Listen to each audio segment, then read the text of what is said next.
Have you ever noticed that in a relationship, when you really yelled at your mother and father, not your partner, not your leader, but the voice in your own head? You sent a circle of friends, and after less than a minute, you started to regret it. Good habit. Cut it off. People see shame. The job was done well, and everyone boasted about you. And you said, don't be too happy. You're just too lucky. You're exposed. In a relationship, the first thing you do is blame yourself. Isn't I too sensitive too much? Am I not good enough to be treated like this? People look at you today and say, why are so many women in you, so mature, so responsible, so you know that you're talking to someone, so much harder than anyone else, and so harshly you're saying, don't you think that that's all you've got a chance to look at the next? When we have just finished those questions, who is this man? Why does he live in your body? How will you take back your life from his mouth? The next step is the most convenient. Either, this is my personality, I am the person, or this is destiny, I can't, or even beautified as, I'm just more rational and sober.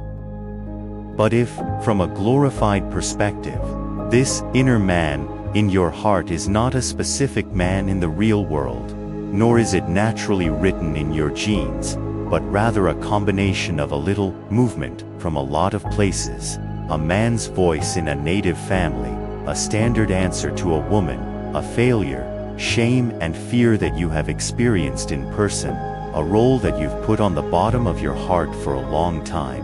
A part of it really wants to protect you, but it's the most brutal and harmful way of using it. First to lay you down and make you no risk, no longer want what you really want. So before we go into practice, we're going to take out a few very critical misunderstandings, and you think he's telling the truth, and he's just a very loud view. You think he's helping you see reality, and he's trying to justify fear. And you think it's mature, and it's more like numbness and self-abandonment. You're going to find out, after all these years, that you've actually been locked up, not in the outside world, but in your misperceptions and your blind trust in this inherent man. The first illusion, you think it's the truth, but it's just a high-grade view. In many cases, the truth is a little, for example, this time it's been delayed for a few days, and this time it's not well prepared, but the voice in your head automatically goes on to say, so you're a waste. So you'll never be good at it. It's not a description of reality, it's a conclusion of your life. What's even more weird is that if a stranger says it, you probably feel, he's attacking me, but once it's in your own mind, you put a hat on it. Although it's hard to hear, it's true. This is the first hidden trap. It's not the truth of the universe. It's just an internal view that you're used to being real and loud. The second misperception, you think it's see reality, but it's just to justify fear. On the surface, it seems like it's helping you to assess risk, warn you not to be impulsive, and it sounds responsible. But on the other hand, it's about to find that there's almost always only one version of the conclusion. Don't move, don't say, bear in mind. Genuine rationality says, there's a risk, but this is how to be prepared to reduce risk, whereas the sound says, there's a risk, so don't do anything. In essence, it's not about giving you a sense of reality. It's about keeping your fear in place and pretending to be no action. The third illusion, you think it's mature, but it's more like freezing plus giving up. Some girls say heroism, I didn't attack myself, I just don't think of myself anymore. I just admit it, it's obvious. It sounds kind of cool and sober, but you can honestly ask yourself, did you become freer after this voice appeared? Is it easier to try it? If it's not mature. It's easier to say it. It's easier to give up early. It's not mature. It's a defensive mechanism. I just say nothing in my heart, so it doesn't hurt when others reject me. It's not growing up.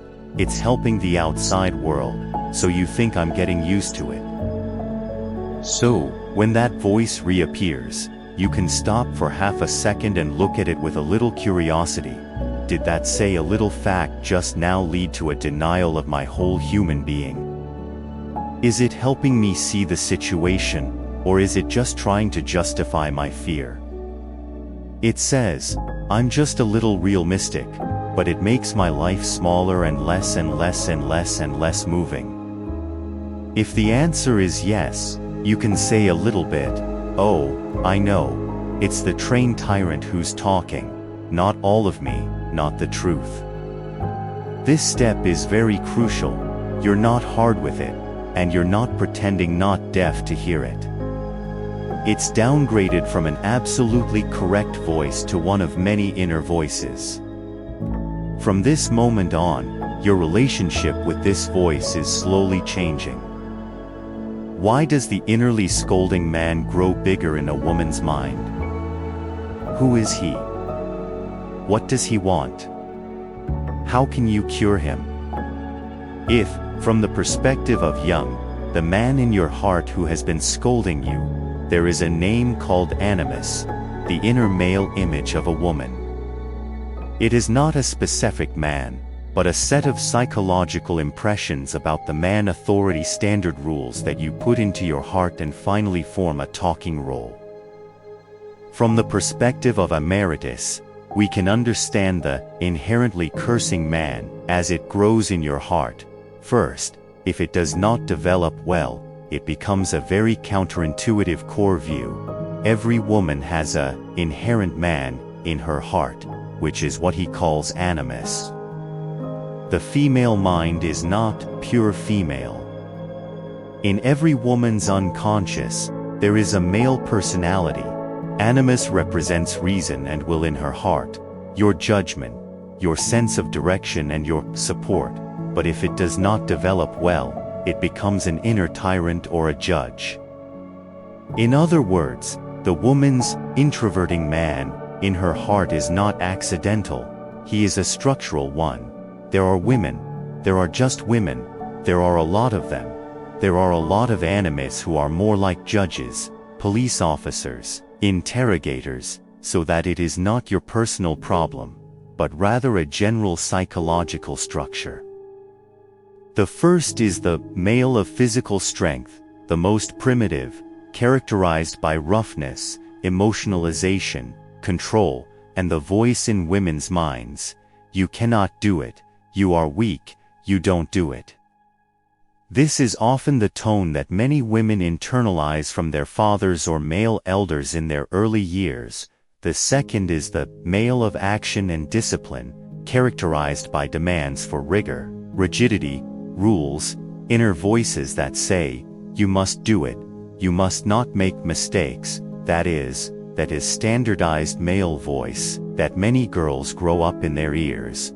The third is the male of reason and judgment, characterized by logic, love for debate, supremacy, internal voices that you demand too much, you have too much qualifications, you want too much, and he will persuade you to give up, silence, patience.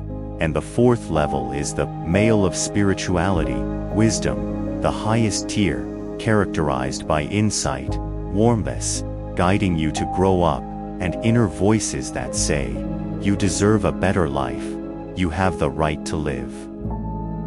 Few people get to this level from the beginning, and the vast majority of women's animus are stuck on the second and third level, which is the scolding you, press you, restraining you level. If he's soft, bordering, and principled, your animus can easily grow healthier. If he loves criticism, he's unstable, he expresses disappointment at you. He's in control, he's in a state of denial, he's in a state of silence, he's in a state of indifference. You're in a state of mind. You copy a cold, hard, strong male image, and you'll grow up and you'll continue to say those words that you've heard when you're young. You can't do too much. You can't do it better. You can't do it. You don't even play your father. You can't do it anymore. The second level is socio-cultural. Society as a whole is also helping you, breathing, the inner man. The expectations of women are essentially male rules. You have to be gentle, you have to understand things, you have to be careful, you can't be in trouble, you can't be in trouble, you have to be submissive, you don't like it, you're too aggressive, you're too aggressive, you're not like a woman. Not only from men, but also from women, mothers, aunts, friends, female teachers, but behind them are the standards of male culture. So Animus gets the strength of society and gets the strength. You can't be yourself. You can't be a woman. You can't be a woman. You can't be a woman. You can't be a woman. You can't be a woman. You can't be a woman. The more a woman suppresses the real power, the more angry Animus turns to the most vulnerable, yourself. So you get a classic life puzzle. Animus, why does it make you the better and the less self-righteous? You repeat yourself. Why am I trying? Why am I stressed? Why am I stressed? Why am I so stressed? Why am I so stressed when I'm doing so well, but I'm a little less? Jung explained that when Animus develops into an in-court judge, the woman would internalize that standard to an impossible extent, so that you would fall into a in-house circle. Doing well, Animus says, it's normal. Doing well, Animus says, you're lucky. Animus says, someone can do better than you do, and your efforts will never follow the male judge in your heart. What is more dangerous is that Animus has its darkest form. It curses you on behalf of the real man, humiliates you on behalf of the community. The more humiliation you hear from the outside, it becomes your own inner voice. If you have been demeaned by a man, you will remember that sentence for the rest of your life. If you have been mocked, you will curse yourself with the same tone. If you have been ignored, you will slowly believe that you don't deserve to be seen. Animus will eventually become a mechanism. I will curse you on behalf of someone else, make you suffer earlier. That is why the more you suffer, the stronger Animus. The more society rejects you, the more vicious he is. The more you look at others, the more he looks at you, the more he looks at you. On the surface, he is protecting you. In fact, punishing you early, making you no longer look for love and freedom. In other words, Animus is your inner, male power, and when it matures, you have a clear judgment, a true voice, a firm sense of direction, and an independent and fearless life. And the man you're hearing is just in a mattress, repressed, distorted one who can make a decision, not that you have a problem, but that you have a part of your power that is forced to live in the wrong way. And when Animus is cured, you don't need to be integrated, what you're going to be able to do. Speaking of this, you will find a very important thing. The man in your heart who scolds himself, not the monster that comes out of thin air, but the inner structure of a whole body of family, social, cultural, and repressive forces that has accumulated on my side. From the standpoint of regime, he is actually the Animus, inner male power which was supposed to stand up for you and become the man that pushes you down. So, we're not going to ask, how am I supposed to deny myself so much? We're going to ask, can I learn to deal with this man inside, from a tyrant to a man who slowly becomes one on my side? The theory is enough, and it's going down here, and it's just going to give you more concepts, and the real change must start with you and him. And then I'm going to take you 3 very specific little things. Not to get rid of this voice, but to get him out of the darkness, to see what he really looks like, and then to recreate you in him. Practice 1. Start with one of the gentlest and most crucial small things: see him. Find a time that is relatively quiet and undisturbed. You can sit or lie down. Lightly draw your attention back to yourself. Remember what the scene was when you scolded your voice most frequently. Are you the one who made a small mistake, being seen? You're the one who's ready to make a request, but you're hesitating again. In these images, let him come out slowly. How old, young or middle? Practice 2. We don't have a hurry to shut him up, but we learn to translate his language. Whenever that voice comes out and yells at you, you can press a stop button in the heart, and you can say, you're afraid of being rejected, you're being denied, so he'd rather deny you in advance, so you don't take the risk. You'll find, in a lot of cruel words, fear, care and want to protect, just a very rough way. You can tell him, I hear, you're afraid of getting hurt, right? You're not going to say it in a better way. You can read, you're afraid of being rejected, you're being denied, so he prefer not to take the risk. You find, a lot of cruel things, you're hiding fear, caring and trying to protect, and you're just saying, I don't really have to accept it. Practice 3. We try to get this inner man, and that sensitive, soft little girl in your heart, who is always easily guilty, to sit on the same table. You can close your eyes, imagine that you have a round table in your heart, that little judge-style inside man on your left, that looks serious, that you may still have a stack of standards and rules sitting on your inside little girl on the right, who may be a little nervous, a little discomfort, but who is always trying to do it. Now, sit in the middle and help them. The insider starts to say, you'll end your life this way. You can answer for the little girl, I know you're worried about the future, you're afraid I'll waste my opportunity, and I thank you for paying so much attention to me. What I need is for you to tell me what is important. Can you remind me of this in the form of a partner, not in the way of a trial? You don't have to expect him to be gentle and cute, but as long as you preside over this inner meeting one time and again, slowly, he will move from a judge who can only purse a judge to a fellow judge who is still a bit hard, but willing to sit down and talk about it. The real exercise is not to get him out, but to get you in the middle, to acknowledge his fears, to protect your feelings, and to decide who you want to listen to today. When that man comes back, you no longer have to believe him, but to take a step back and say, I know you are, but the final decision is here with me. From this moment on, the power relationship between you and him has changed quietly. The most familiar role in a woman's life is that of the man on trial, tried by his family, tried by society, and then learned to judge himself, even at the end of his life. There is a famous saying that, as long as you are not aware of your unconsciousness, it will dominate your life, and you will call it fate.